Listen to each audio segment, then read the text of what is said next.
Hello, I'm Katerina Strani, Head of Cultural Studies and Deputy Director of the Intercultural Research Centre at the School of Social Sciences, Heriot-Watt University. I'm here to talk to you about culture, sustainability, and resilience. COVID-19 has had unprecedented global impact on people, societies, and economies. It has changed the way we live and the way we work. People are increasingly turning to culture for support. While we were in lockdown, museums, heritage sites, theatres, and festivals were still operating online so that people could enjoy virtual tours, performances, plays, and films, but also use these as educational tools in their work or homeschooling tasks. At the Intercultural Research Centre, we have also been hosting a virtual museum since May 2019. This virtual museum is called New Connections Across the Northern Isles. It was created with people across the Northern Isles of Scotland as part of Coit McCulloch's PhD project on curating heritage for sustainable communities in highly vulnerable environments. These initiatives, or such initiatives, contribute to cultural democracy, which can be understood as the right to access, shape, experience, participate in, and benefit from arts and culture.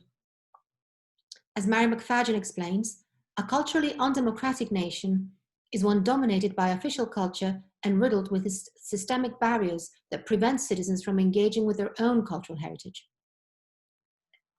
Government initiatives to fund and support the arts, culture, and creative industries attest to the recognition that they play a leading role not only in social transformation, but also in individual well-being and development. UNESCO partners and teams have also joined forces against COVID-19 to bring out the best in our shared humanity through culture, as it says on their website, through culture, information, and solidarity, with various initiatives from World Heritage Sites to creative cities. Meanwhile, at local level, a form of collective cultural resilience started to emerge with community initiatives of support, creativity, and innovation. Small daily acts of community kindness turned into organized local networks and initiatives. For example, growing food, helping people with shopping, swap shops, or sharing. Human creativity and collective initiatives strengthened cohesion, improved people's well-being, and provided solutions to problems against the backdrop of a global pandemic and the ensuing economic crisis. Emergency short-term measures to contain the virus also had positive impact on global ecosystems. We have learned from the resilience of nature in truly making an opportunity out of a crisis by shifting towards more resilient local economies.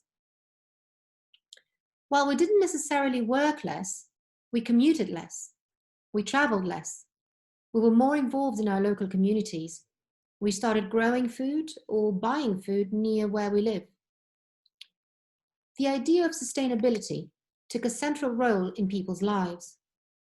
Sustainability is about meeting the needs of the present without compromising the ability of future generations to meet their needs, according to the World Commission on Environment and Development, which developed guiding principles for sustainable development as it is generally understood today.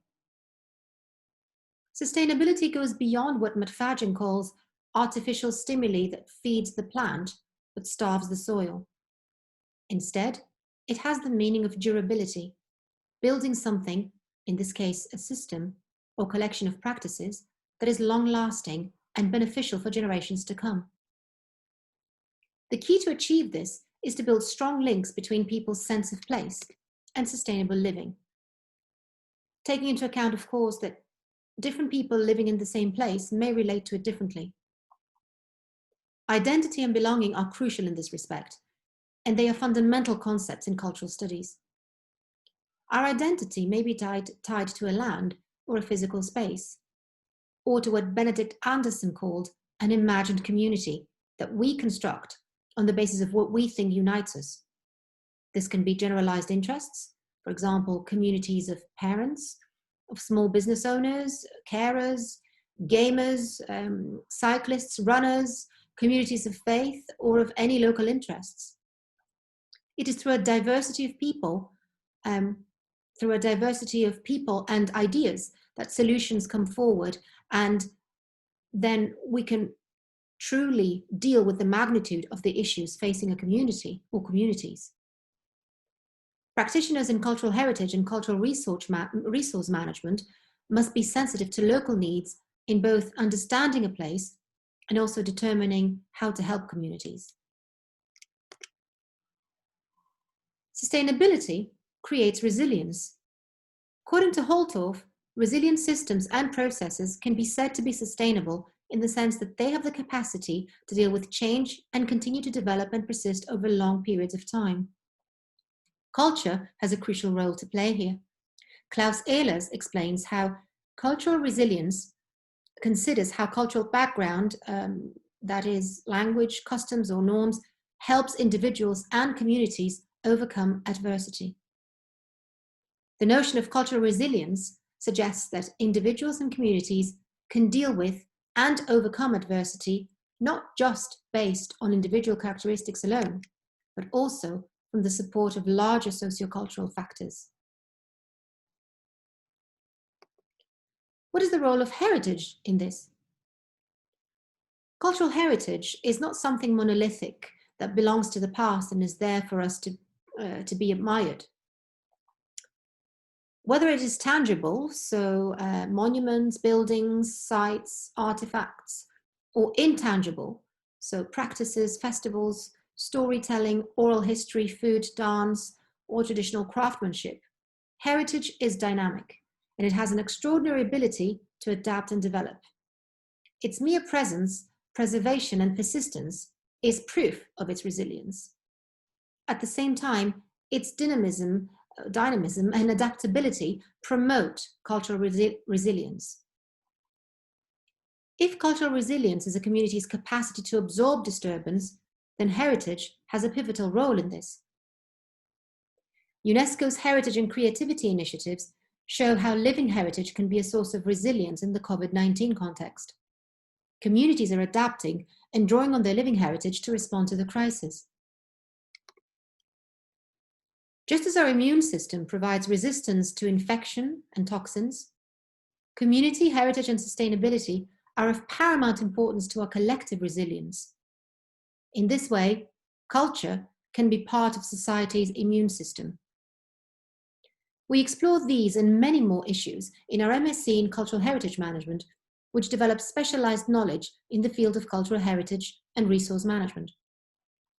Embracing a global outlook in its content, this program capitalizes on the thriving heritage industry and international cultural links of Edinburgh, a world-renowned festival city and UNESCO World Heritage Site.